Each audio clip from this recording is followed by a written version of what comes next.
welcome again to another episode of 24 Horas. Today we see yet another change in Filipino culture when the Americans and Japanese come to the Philippines. Here with more details is Zoe Chavez with the American and Japanese report. Zoe. Wait, I was gonna hit you! Wow.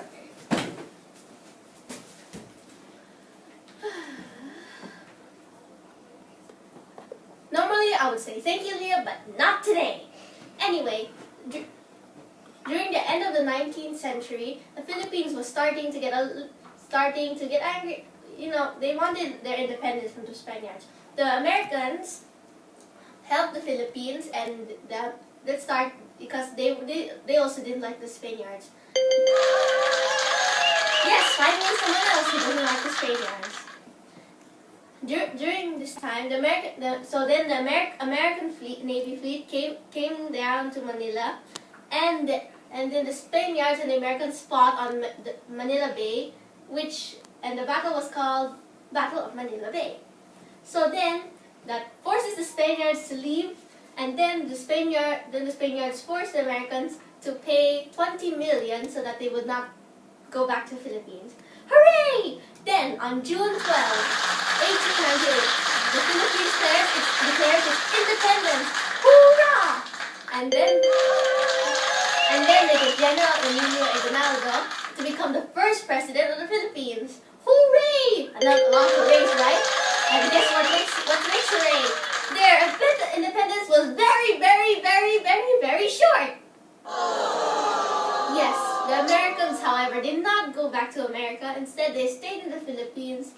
And after this incident where a private shot 4 Filipino soldiers in Manila, it started the Philippine and the American War. So,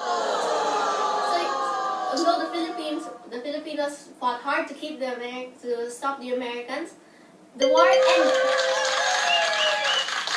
The war ended when President Emilio Aguinaldo was captured.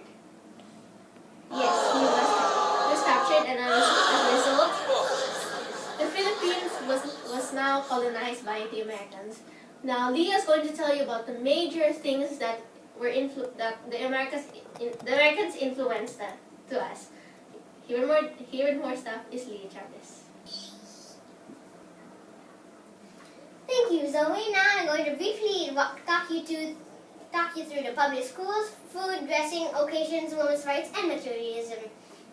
So, for public schools, the Americans introduced them, and that was one of the most important things that America introduced, because school is public education. And as you remember, in the last episode, most of the Filipinos were commoners and couldn't go to school. Only the wealthy ones, Chinese and Spanish, and only Chinese and Spanish mestizos, and also some Spanish too.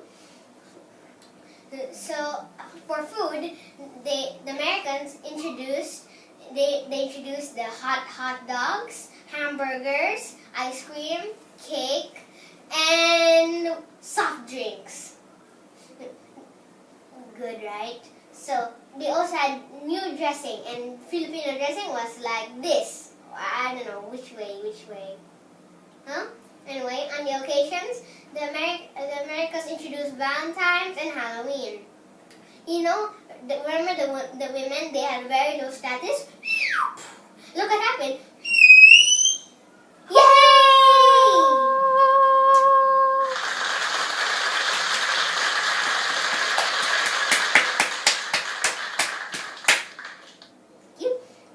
But the Americans also introduced the habit of materialism, which is, they believe that the more stuff you have, the more success.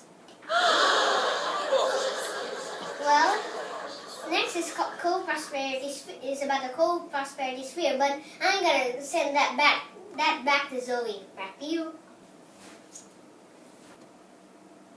Okay, so the Americans colonized the Philippines for 48 years, and nearing the end of the 48 years, the Philippines' road to independence was cut short because of World War II.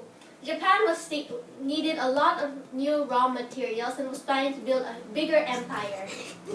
And it seems that we need to take an advertisement break. I'm very sorry I left you hanging, but stay tuned.